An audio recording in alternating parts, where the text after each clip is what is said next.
Ndugu yangu unayenitazama habari ya wakati huu, nikusalimu kwa jina la Yesu. Hii ni Wakili wa Siri za Mungu TV ambayo inakuletea habari njema ya wokovu. Habari njema ya wokovu. Na leo tafakari yangu nitakuwa na kichwa kinachosema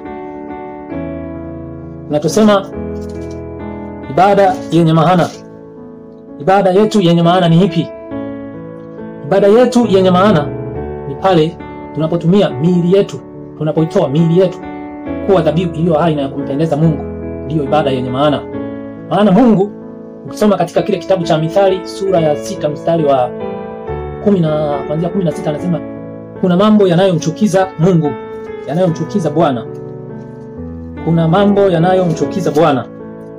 Sura ya 6 hapa kuanzia mstari: macho yenye kiburi. Hili ni sehemu, macho ni sehemu ya mwili, macho yenye kiburi. Ulimi wa uongo, mikono imwagayo damu isiyo na hatia, moyo uwazao mawazo mabaya, miguu iliyo nyepesi kukimbilia maovu. Halafu shahidi wa uongo asemaye uongo. Hapa ni ulimi. Kwa hiyo hivi vyote ni viungo vya mwili, kama macho yenye kiburi, mikono inayomwaga damu, moyo wenye mawazo mabaya, miguu inayokimbia kumwaga damu isiyokuwa na hatia, miguu inayokimbilia kufanya uovu. Hayo yote yanamchukiza Bwana. Kwa hiyo hivi viungo vyote neno la Mungu linatutaka tuvitoe kwa Mungu kama dhabihu iliyo hai. Tuvifishe katika namna zile tulizokuwa tunafanya za uovu au za giza. Maana ukiwa kwenye uovu unakuwa kwenye giza. Tuvifishe katika namna ya uovu na kuviuisha, kugeuka. Yaani kugeuka maana yake unageuka kutoka namna ulivyokuwa unaishi, namna za uovu, na kutenda wema. Yaani hivi viungo tuvitumie katika namna ya kutenda wema. Hiyo ndiyo ibada iliyo ya maana kwa Mungu. Na hii kwa mjibu wa andiko hili la Warumi sura ya 12 mstari wa kwanza tu unasema, basi ndugu zangu na kwa huruma zake Mungu, itoeni miili yenu iwe dhabihu iliyo hai. Itoeni miili yenu iwe dhabihu iliyo hai, takatifu iliyo hai, takatifu ya kumpendeza Mungu, ndiyo ibada yenu yenye maana. Tuitoe miili yetu kuwa dhabihu iliyo hai ya kumpendeza Mungu, ndiyo ibada yenye maana. Kwa hiyo ibada yenye maana ni pale tunapovitoa viungo vya mwili kama mikono, macho, miguu, ulimi na sehemu nyingine zote katika yani vikiwa vitakatifu. Viko vitakatifu tunavitoa. Miguu yetu tunaitumia kwenda kutangaza habari njema. Mikono yetu hatusitumii kwenda kumwaga damu. Lakini pia macho yetu hayana kiburi. Tumeviuisha vyote hivyo, tuvikafa, tukawa na utu mpya na tukaishi namna ya kumpendeza Mungu. Hizo ndizo dhabihu, au hiyo ndiyo dhabihu inayofanyaje? Inayompendeza na takatifu. Tusome hapa katika kitabu kile cha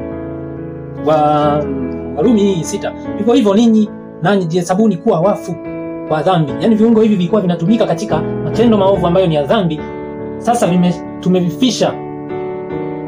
Kwa hiyo tunavihesabu kuwa wafu katika dhambi. Na hapa anaendelea anasema, na walio hai kwa Mungu katika Kristo. Baada ya kumkiri Kristo, tukaacha ule uovu. Sababu neno linatuambia tugeuke, be converted, tulipoongoka. Kwa hiyo tukabadilisha sasa matendo ya giza yale, tukayaacha, tukatenda matendo ya nuru. Huko ndio kufanyaje? Ndio kuwa hai kwa Mungu katika Kristo.